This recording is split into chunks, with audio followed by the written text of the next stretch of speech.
What a nice day. What a nice day. I don't know why I've been on a Xerjoff hook lately, and it's perfect because the summer's around here. They have a lot of fresh fragrances that are iconic.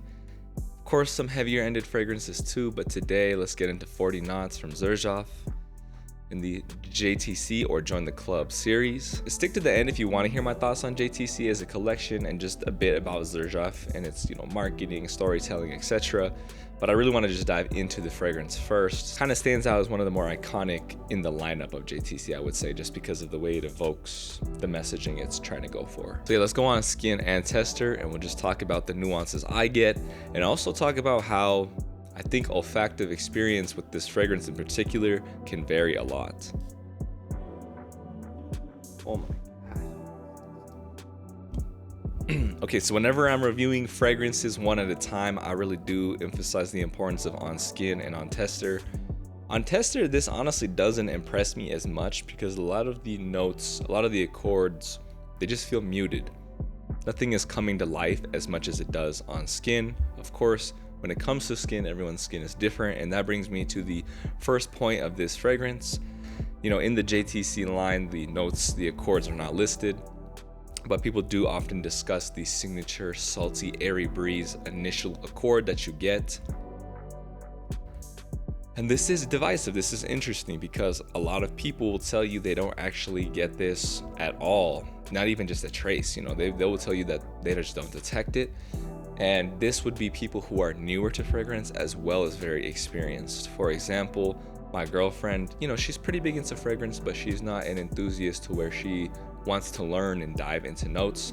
She doesn't really smell the salty nature. She just goes right into that woody, ambery, dry down feeling, and maybe a little bit of powderiness. I know some people get that as well. And then on the contrary, for example, you have Seldomly Often's Daniel, who easily has way more experience than I do, and many people on the YouTube space of things, right, in terms of the community and content creation.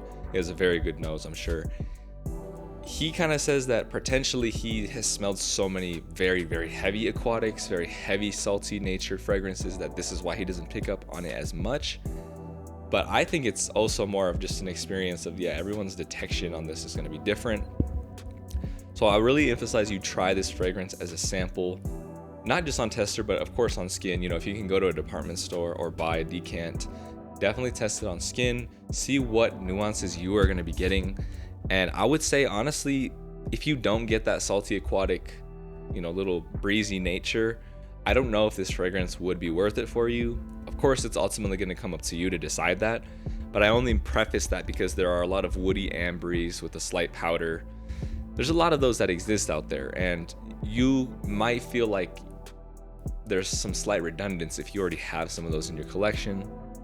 Or, for me, it would be more so on the idea of, well, that's kind of what this is known for, is giving a woody amber an interesting twist, at least towards the forefront, the opening. So for me, it wouldn't feel worth it per se, just because I would feel like I'm kind of missing out on the unique feature, if you will, the unique niche of this fragrance. I think really it does just do something with the counterbalance of the fragrance itself.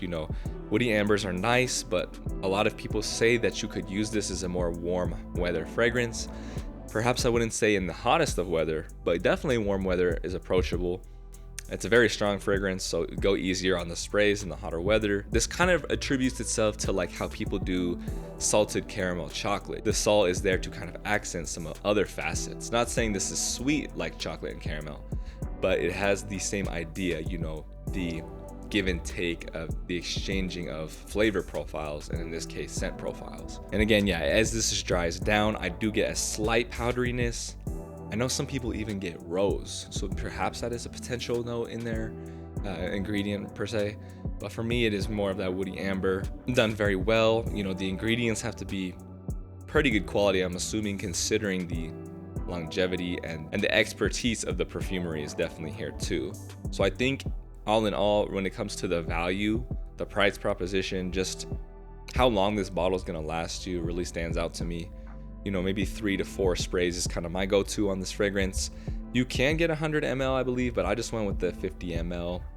As I talk a lot about fragrances on this channel, the more fragrances you have, I think the smaller bottles are actually better. you can get stuck in this trap of, oh, if I buy more, it's going to save me money in the long run because the price to ml is cheaper. And I definitely see the math proposition there. It's just that you have to also ask yourself the practicality side of that as well. Are you going to actually use, let alone 50 ml? Are you going to use 100 ml? Because, like I said, for a fragrance like this, 50 ml is going to last me a very long time when you consider the rest of the collection. I picked this up, I think, just under 118. So I think even brand new, this is such a great price to value. If you want to go even cheaper, go on that secondary market. You will easily find this, at least at $100, if not lower. Maybe get lucky with the partial and get a crazy deal. You never know what's out there. So yeah, good luck finding this if this is something you're after.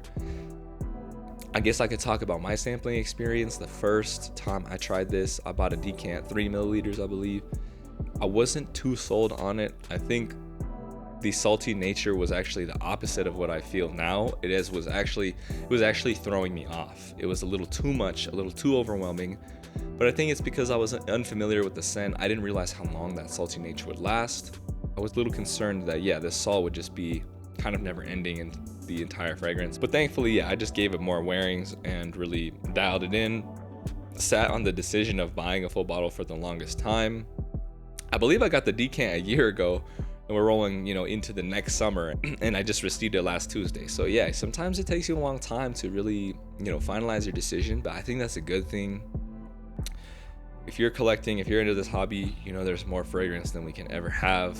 So really taking your time is perfect. Yeah, I mean, no need to rush if you feel like it's really worth evaluating, and you're challenging yourself, you're kind of questioning if you want to try these new scent profiles and try these new brands even. This is my second Xerjoff, and I sold my first one, which was Naxos. And I think I much prefer this over Naxos, even though that's, the signature seller, I would say, for the brand. And then, that kind of brings me into my final thoughts of the brand itself, Xerjoff. I think it's such a lovely entry point in the niche market because they have so many offerings that are unique creations, might feel a little familiar in some ways, but also have their twists. I think the signature presentation in itself is very appealing too. All of the bottles just ooze quality, and I love the thought and details put into each bottle. Even in the JTC line, the font and the graphics used that are etched in the glass are all different. They all have a different mood. I really love the font used for Ivory Root, for example. And then for the 40 knots, I love the double 8-knot knot that you get there, and then font itself is so clean and luxurious. Really evokes the idea they're going for with 40 knots. It's supposed to be, a trope of a luxurious yacht in the Mediterranean, if you will. Some people will argue you only smell the salty accord because it's called 40 knots. You're on this high-speed yacht, kind of enjoying the breeze, kind of, enjoying the nice weather, the people around you, food, etc. People are saying without all of that marketing, without all of that description, that this wouldn't necessarily smell the way it does. The reason I can say that with confirmation is because I just literally bought a 3 ml sample, heard that this was a good fragrance, something somewhat mass appealing from Xerjoff, but again, still has its, fun nuance. And so I didn't really know all of the backstory of this fragrance or the JTC line in general. Like I mentioned in the beginning, the notes are not disclosed, how Nasamato and Arto Parisi do it. And so it really is relying on some of that storytelling to get you to the point of interest in trying the fragrance. Of course, I did hear folks talk about the salty nature, but I didn't have this entire story, set up in my head per se. And then, this is perfect for the summer. This is probably going to be one of my signature scents for this summer. I think it was just such a different introduction back into Xerjoff. I did really enjoy Naxos, but I had that 100 ml bottle, and it felt a little wasteful. I just find that I'm not reaching for it just because of the lack of occasion for me regarding that fragrance. It could be a leisurely fragrance for me, but I do have a lot of other ones in that category, and so it's just nice to be back into the brand. I think this is going to kind of kickstart me enjoying the brand of Xerjoff even more, and this was a perfect way to do it. I am very appreciative of 40 knots. I appreciate that at the moment you can pick it up fairly cheap, and please sample it at the very least. I'm not going to tell you to go and buy this full price if it's not something you're into, but I can see myself making a lot of good memories with this fragrance.